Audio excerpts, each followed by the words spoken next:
you want to avoid client revisions and make more money per client, this is for you. This video is teaching you the principles of proper communication with your clients. While this may seem like a no-brainer, most photographers get this wrong. It's actually costing them thousands of dollars each year. They say communication is the most important part of any healthy relationship, and that is especially true with your client relationship. If you want to minimize client revisions and get repeat clients, keep watching.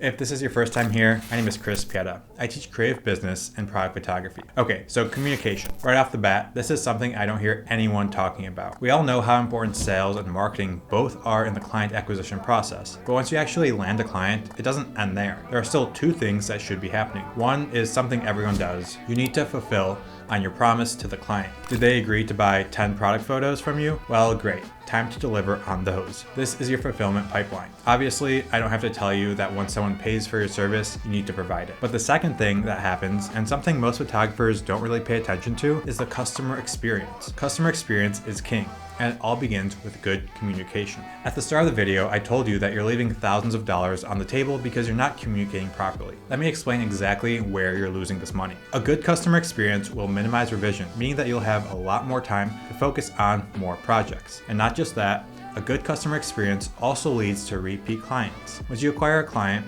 you can keep them coming back for 1, 2, or 10 more projects. And not just that, those clients, they have friends in the industry. They refer you to their friends because good customer experience takes you so far. Already, we can see the opportunity here.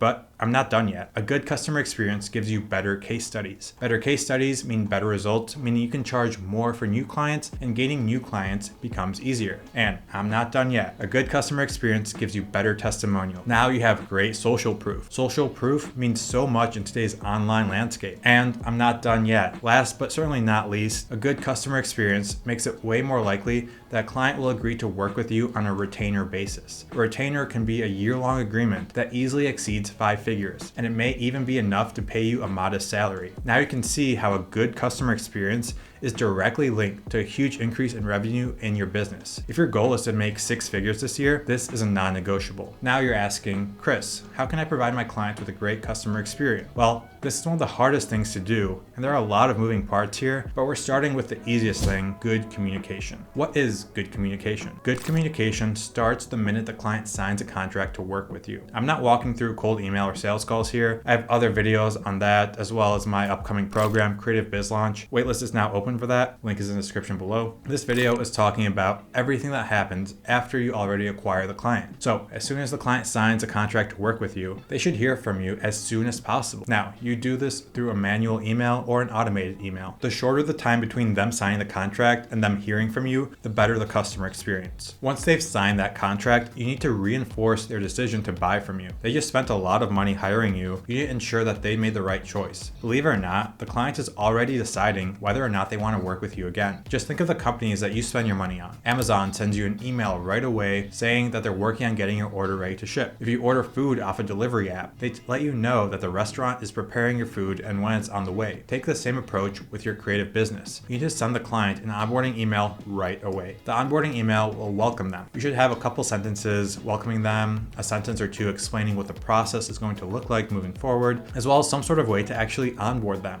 Now, this leads me to the second pillar of good communication, the onboarding process. This is essential if you care about reducing revisions. I don't know a single creative that loves doing revisions. They want to do a shoot, edit the photos, send them to the client, and then they hear back from the client saying how thrilled they are with the results. Now, this is a dream outcome, but how many times does this actually happen to you? This is where the onboarding form comes in. In your welcome email, you should have a link to an onboarding form. The onboarding form is where you learn about their needs, their dislikes, their likes. You can learn about what mistakes other people have made in the past working with them. You also can really hash out some of the project details, like what kind of aspect ratios they need, what social platforms these posts are appearing on. Really, you can customize this to completely fit your needs and your own business. I recommend using Jotform. It's nice and professional, not sponsored, it's just my favorite. I keep saying form, and some of you might think that this is annoying, that you'll just get this information from them via email. This is terrible for the customer experience for a few reasons. A lot of the time, if you ask them 10 questions via email, they'll probably miss a couple answers. Then you have to go go back, ask them for the answer, they get annoyed, you get annoyed, that's a bad experience. When you're actually planning and executing on the project, you'll have to go back and reference a bunch of emails to see what they want. With an onboarding form, you'll have all the answers in one place. Bonus points if you integrate and automate your forms with your project management software. That way, you'll have a new project created in your database as soon as a client completes a form. That's also something I teach in my program, Creative Biz Launch. Now at this stage, we can create a beautiful mood board with their answers and send it over and have a prep call to really hash out details before the project begins. At this point, I need to bring something up: your response time. When you receive an email from a client, you should respond right away. There are very few reasons why someone would wait to respond to an email, and the only good reason I could think of is if you don't have the answers to their question and you find out that answer. Response times are huge in good communication. I've heard of other creatives seeing a client email and waiting a few hours or even a few days to respond to it. How awful is that? They have the info the client needs. The email takes less than 5 minutes to send and they wait for no reason. Maybe they're lazy. Maybe they think the client thinks it's weird if they respond fast. The client wants their emails responded to as fast as possible. This is also good practice for general productivity. When you receive an email from anyone, it should only get one touch point. Email lands in your inbox, you open the email, and you either respond to it right then and there, you archive it because it doesn't need a response, or you go find the answer to the email and respond as soon as you can. There is no reason you should ever open an email, make a client wait on purpose to get a response from you. As a business owner, you need to act professional and take the high road. I'm not saying you should have email notifications on and always be bombarded by emails. Rather, schedule 2 or 3 times every day where you sit down and answer emails. For me, this is usually 8 a.m., noon, and 5 p.m. after I'm done working for the day. I batch my emails, and as soon as I read them, I'll respond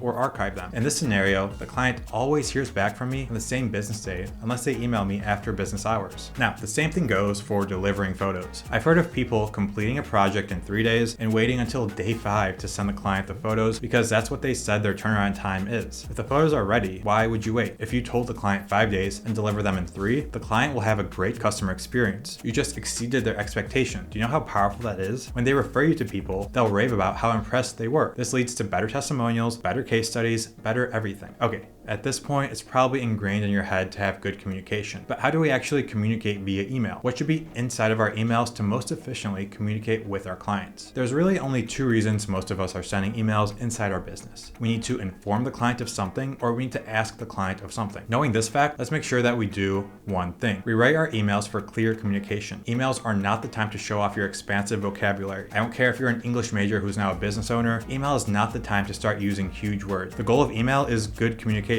A good exercise is to write as if you need a 5th grader to understand what you're saying. This will force you to simplify your vocab and write shorter sentences. Almost every email is going to end with some sort of ask. You need the client to do something, or you need an answer from them. Make it clear at the end of your email, what do you want your welcome email to accomplish? Well, you want that onboarding form to get filled out. So end your email with that. Say something like, can you please complete the onboarding form as soon as possible so we can get started with the project? This builds urgency and makes it clear what you need the client to do. Almost all of your emails are going to have some sort of ask, so always include this at the end. If you're sending a super long email and you have questions throughout it, I like to reiterate the questions at the end. I'll let them know what the action items from that email are so that they see them twice. People skim emails, people miss a lot of details inside of them, so by including the action items at the end, you maximize your chances of them responding appropriately to you. Speaking of responding, a lot of the time you won't get a response, even if they're already paying you money and they're working with you. Follow up, it never ends. Just because they're now a client doesn't mean you won't be following up with them. You're still going to have to follow up to get those answers. I'll usually follow up every other day if I need something from a client, unless it's super urgent. So if you sent them an onboarding form on Monday and you don't hear back on Wednesday, you need to nudge them to respond. Keep this professional and cordial. People are busy. They have a dozen projects going on, so they'll occasionally forget about you. And they haven't watched this video yet, so they don't know about the one touch point per email system I mentioned earlier. A lot of this stuff seems simple, and it is, but it's not easy, and so many people just don't do it out of laziness. If you can start communicating with your client this way, I guarantee you'll make more money per client, and most importantly, deliver the best results possible to each client.